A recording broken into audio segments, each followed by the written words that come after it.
Bonjour à tous, bienvenue sur Mathessa, ma chaîne de maths pour dédramatiser. Au programme aujourd'hui une leçon très technique pour les élèves de terminale spécialité, mais qui pourra néanmoins intéresser tous les lycéens. Approximation de pi, formule de l'UI. Pour ne rien manquer des publications quotidiennes, je vous invite à vous abonner à Mathessa, c'est rapide, facile et gratuit. Je vous rappelle également que vous avez sur www.mathessa.fr tous les documents support pour une année scolaire sereine et réussie, et notamment une page entière dédiée au code Python.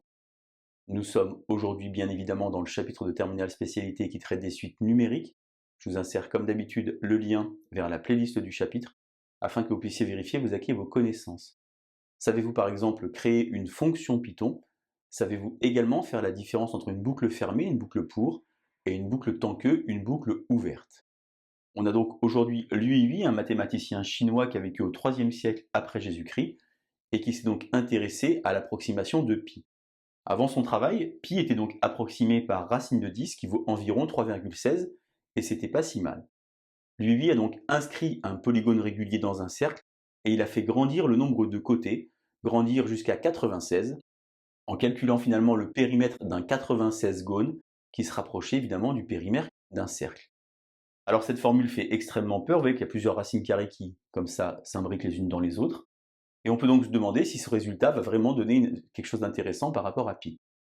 Alors pi, ça vaut environ 3, 14, 15, 9, 26, 53 et ainsi de suite. Il y a une petite formule, un petit poème pour pouvoir retrouver comme ceci les décimales de pi, que j'aime à faire connaître ce nombre utile aux sages.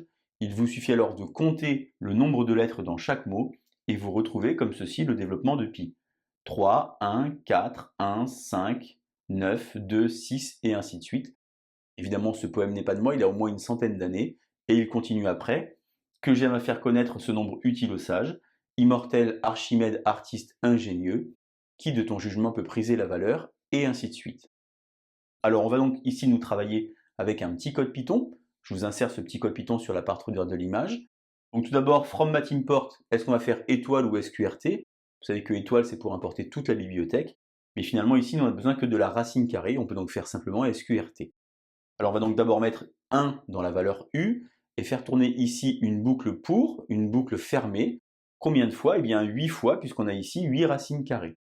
On va donc ici avoir fait tourner cette boucle, mais attention à la dernière racine, vous voyez que là-bas, vous avez un petit moins, et donc ceci n'est pas dans la boucle, mais en dehors.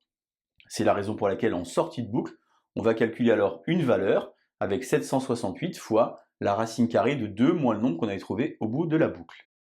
Attention également au nom de la variable, car si vous l'appelez pi, votre variable, eh bien peut-être qu'il y aura une confusion entre le pi qui est stocké dans la bibliothèque et le pi que vous avez nommé. On va donc ici faire tourner ce petit code Python, et on va obtenir un résultat de 3, 14, 15, 9, 0, 46. C'est-à-dire que lui, au IIIe siècle après Jésus-Christ, avait obtenu ici 5 décimales pour pi, en regard de ce qu'on avait à cet endroit-là.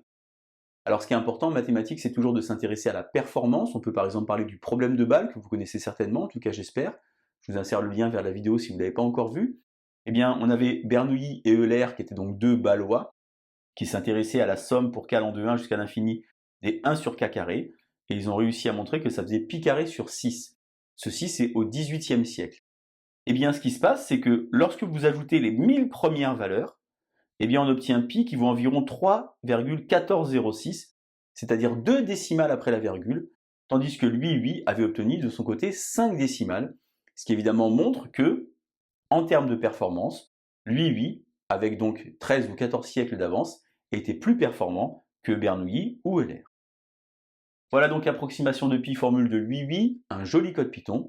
Je vous laisse vous entraîner, je vous laisse surtout coder, et je vous dis à bientôt sur Mathessa. Bonne journée!